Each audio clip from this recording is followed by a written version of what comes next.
My name is Karen, and I am a 38-year-old office worker. I have been married to Paul for 3 years, who I met through a family friend. My family is somewhat wealthy, and since my sister Janet and I are the only children, our relatives were concerned about who would inherit our family's assets. This is why they introduced me to Paul.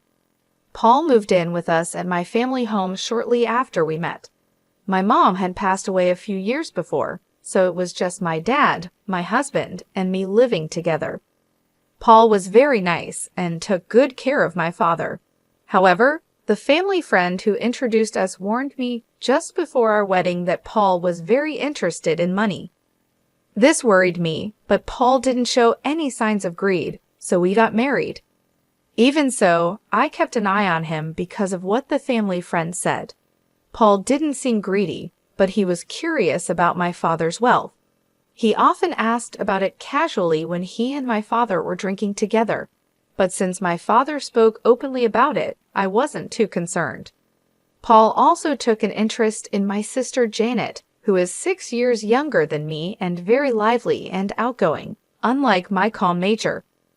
Janet has flashy relationships with men and looks quite different from me, which surprised Paul when he first saw her. Watching Paul be fascinated by Janet, who was so different from me, made me feel uneasy. One day, when Paul found out I couldn't inherit my father's estate, he yelled at me, "You can't inherit the property. I have no use for you anymore. We're getting divorced right now." Later, after he remarried, I got my revenge on him and my sister. At first, I believed that having a beautiful sister meant there was nothing to worry about, but I eventually realized the reasons behind our relatives' concerns. My father doted on my sister, providing her with every opportunity, including the chance to attend both college and community college after graduating. However, my sister lacked a clear purpose for her education. She seemed mainly interested in avoiding work. Our mother tried to encourage her to get a job immediately after her first college graduation, but my father supported her decision to continue her education at community college. After completing her studies there, she secured a position at a company owned by one of my father's acquaintances. This job, however, lasted only 6 months. She resigned with the unexpected excuse that she couldn't showcase her talents at that workplace. Both my mother and I were taken aback. My sister spoke as if she fully understood the job, despite her minimal experience. My father, ever her supporter, quickly found her another job. It wasn't long after she started this new role that my mother fell ill and was hospitalized. During this time, my sister visited her daily, frequently taking time off from her new job. She eventually resigned from this position too, claiming she needed to care for our mother. But her idea of care involved mostly chatting with our mother or being engrossed in her mobile phone in the waiting room. I found myself handling practical tasks, such as changing my mother's hospital laundry, while my sister offered little real assistance. It may have been comforting for my mother to have company, but her condition deteriorated about a month after she was hospitalized. She soon reached a point where she could no longer speak. Within 3 weeks of her condition worsening, my mother passed away. The suddenness of her passing left both my father and sister too shaken to even prepare for the funeral. This left a significant burden on me during an already difficult time. After my mother passed away, I found myself handling all the arrangements. Fortunately, our relatives helped, and we were able to bid farewell to her peacefully. In the wake of this, my sister took on a part-time job and moved into her own place. However, her earnings from the job weren't sufficient to cover her rent and other living expenses. Consequently, our father stepped in, covering her rent and utility bills, while the money she made was mostly spent on her leisure activities. Whenever her part-time income proved inadequate, she would turn to our father for additional financial support. Under our mother's watch, such requests were kept in check, as she was strict about financial discipline with my sister. However, after her death, my father began to indulge these requests, providing whatever money my sister asked for without hesitation. Initially, I saw no issue with this setup, assuming both my father and sister were content. Even after marrying and living with my husband in my parents' home, this financial arrangement continued. Unknown to me at the time, my sister also began asking my husband for money, and he complied, often asking her to keep it a secret to avoid causing me any jealousy. He found it difficult to say no to my attractive sister and willingly contributed to her expenses. My sister essentially lived off the money she received from both my father and my husband, engaging with her part-time job only sporadically according to her whims. This unsustainable lifestyle came to an abrupt end when our father became ill and required hospitalization. I stepped in to care for him, balancing hospital visits with my work responsibilities. Despite the severity of our father's condition, my sister never appeared at the hospital. Instead, she began calling me, aggressively demanding money. She argued that since she had been receiving a regular allowance from our father, I should continue providing for her as before, stating that her rent and utilities were still being deducted from our father's account. Her tone was confrontational, and I was stunned by these revelations. I became infuriated by her selfish attitude, focused solely on maintaining her own lifestyle while completely disregarding our father's well-being in the hospital. The situation exposed a painful truth about my sister's priorities and strained our relationship even further. I was tempted to hang up on her, but she sounded like she was in trouble. So I asked her, "How much money has Dad been giving you every month?" and suggested, "Get a full-time job and support yourself with what you earn." My sister responded irritably, "Stop nagging. I was getting $1,000 a month, and remember, rent is separate." I was shocked by her response. She seemed proud of the amount, and it made me think that if I continued to give her this much money each month, she would never be motivated to work seriously. At first, I didn't see a problem with giving her money, thinking my father would soon recover from his hospitalization. But then his condition took a turn for the worse, and I quickly reached out to our relatives. The doctor confirmed it was serious, which shocked me. During this stressful time, I needed my husband's support, but he rarely visited the hospital, claiming he was busy with work. When he did visit, he asked inappropriate questions like, "Frank's estate must be huge, right? Since you and your sister are the only heirs, are you going to split it in half?" I was speechless. My husband seemed only interested in the inheritance, and I felt a mix of realization and disgust, understanding what the relatives meant when they said he was obsessed with money.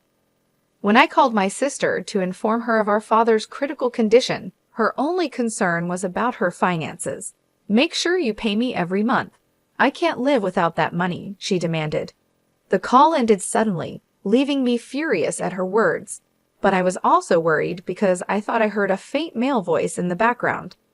I felt uneasy when I heard a familiar voice on the other end of the phone. About a month later, my father passed away. Sadly, neither my sister nor my husband was with him in his last moments. From my experience with my mother's funeral, I knew how tough it was to organize one. Neither my husband nor my sister offered any help, and my sister didn't even come to the funeral. My husband did show up, but left quickly, claiming he had work. A relative who had introduced us asked me, "Where's Paul? It's odd for the husband not to be here, isn't it?" I just gave a forced smile and said he was busy with work and had gone home. The relative seemed disappointed, and I felt like sighing too. After my father's funeral, when I finally had a moment to myself, my husband asked me with a sly smile, "So how much did you inherit? Even if you split it, you must have gotten a lot, right?" Just like the relatives had warned before our marriage, he was only interested in my father's inheritance. I told him, looking straight at him, "My sister got $100 million, and I got nothing." I hadn't even spoken to the lawyer yet, and was still dealing with the funeral. Seeing my husband so excited about the inheritance almost made me laugh rather than angry. Believing what I said, he immediately shouted, "What? You can't inherit any property. I don't need you anymore. Let's get divorced now." I felt the same way, So I snapped back, "Let's do it. You married me for my father's inheritance anyway." I handed him the divorce papers I had prepared. He seemed surprised, as if he hadn't expected this, but he signed them anyway. As he left the house after signing the divorce papers, he said bitterly, "I'll divorce you, who gets 0, and remarry your sister Janet, who gets the $100 million, and then he left. I didn't care what he said and went ahead with the divorce, happy to be rid of my awful husband. It seemed like he started trying to marry my sister the very next day. A few days later, he called me, demanding, "Do you still believe that story? When will you sort out the inheritance? Hurry up and give Janet the $100 million dollars." He shouted this over the phone. I had been waiting for him to contact me because I didn't want to reach out first after you left. I answered him calmly, "Let's discuss this at my place next Sunday. I'm preparing for the procedure and will be waiting."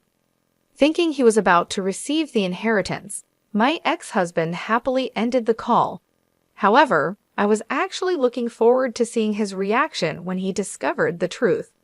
On the weekend, my ex-husband and my sister came to my family home and were surprised to see a lawyer there. My ex tried to act normal, thinking, "Of course you need a lawyer when inheriting a lot of money." Then the lawyer looked puzzled at my ex-husband and began compensation claim. Before we talk about any inheritance, we need to address Karen's compensation claim against Paul. The lawyer then showed my ex-husband several photos of him leaving my sister's house, clearly dated before our divorce was finalized. "These are evidence of infidelity," the lawyer told him, "so you owe compensation." I had overheard him discussing the inheritance with my sister and had asked the lawyer to look into his infidelity. They might have thought I was too distracted by my father's funeral, but my ex-husband and sister were meeting at her place almost daily, giving me plenty of evidence. The topic quickly shifted from inheritance to compensation, leaving my ex-husband and sister shocked. However, my ex-husband recovered quickly and scoffed. "Compensation is nothing compared to the $100 million from the inheritance. I'll pay it right away."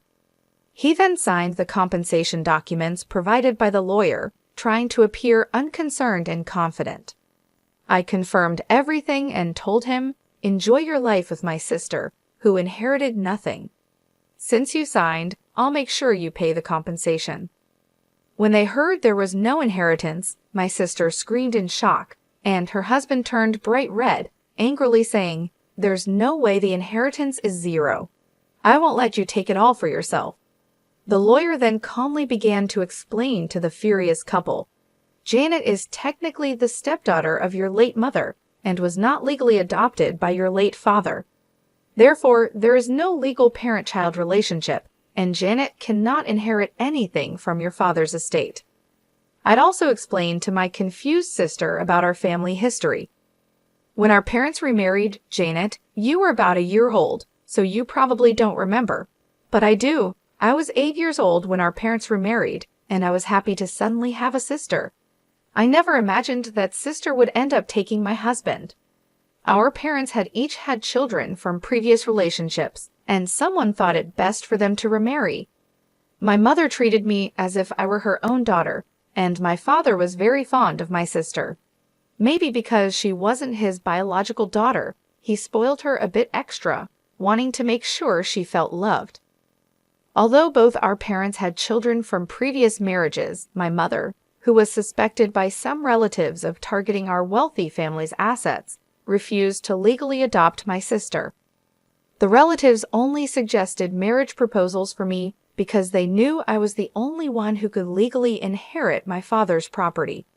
If our parents had had a child together, it might have made things even more complicated, but fortunately or unfortunately, they never did. Now, I understand why my father continued to support my sister financially. Even after she grew up, he couldn't leave her any inheritance. I never legally adopted my mother, so legally, we weren't parent and child, but that never mattered in how we lived every day. It turns out that my parents had never explained to my sister that they were both previously married before they got together. She only learned this truth today. When my ex-husband realized the situation, his face quickly changed from bright red to pale blue. He had not only failed to secure any inheritance from my sister, but had also signed a document obligating him to pay compensation. Looking visibly shocked, my ex-husband asked me, "Was what you said about my sister getting $100 million and me getting nothing a lie?" I struggled to hold back my laughter and replied, "Of course, it was a lie. I said it to get back at you for cheating on me. Plus, there's no such thing as a bankrupt estate worth $100 million. Even my wealthy father didn't have that kind of money." Suddenly, my sister, who had been quiet until then, screamed out, "I've been relying on Dad's inheritance and have been spending a lot. What about the money Dad used to give me? Will Karen cover it now?" I responded to my sister, who seemed panicked, "You have a dependable husband now, so you shouldn't need that money anymore, should you? Let Paul take care of you." She turned to look at her pale-faced husband, who shook his head and said, "I've also done a lot of shopping, expecting to receive the inheritance, so I can't afford it. Plus, I have the compensation to pay, so I'm financially stretched." At that point, my ex-husband began to apologize profusely to me. "Karen, I'm really sorry. It was all my fault. Will you forgive me and consider starting over?" Watching this scene, the lawyer had to stifle his laughter as he prepared to leave. The confidence and arrogance my ex-husband had shown upon arriving had completely evaporated, and his deep apologies now seemed utterly absurd. After we finished our discussion, my ex-husband and my sister left the house looking defeated, and not long after, they divorced. My ex-husband, who had remarried with the intention of gaining an inheritance, suddenly found himself without interest in my sister once the prospect of money was gone. He even muttered to himself that, with the compensation payments he owed me, he couldn't possibly support my sister. With no assets to his name, it was decided that he would pay the compensation in installments from his monthly paycheck. The lawyer recommended this method as the most practical solution under the circumstances.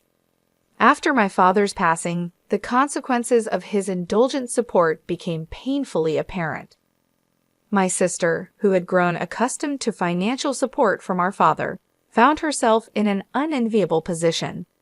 She was compelled to work part-time jobs, which barely paid enough to cover her daily expenses, let alone the mounting debts that loomed over her.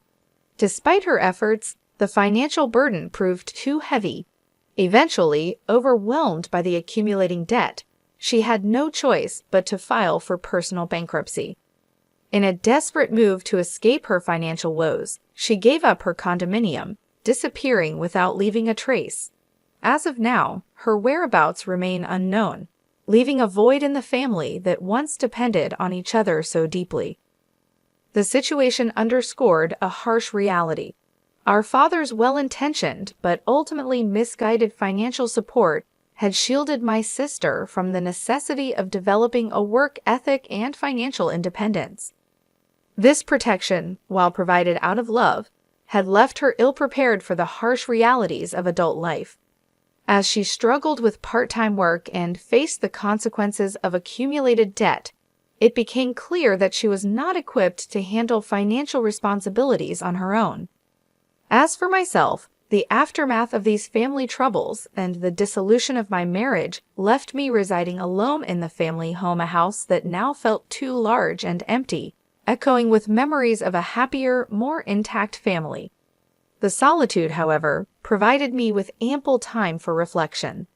It became a period of self-discovery and reassessment of what I truly wanted out of life.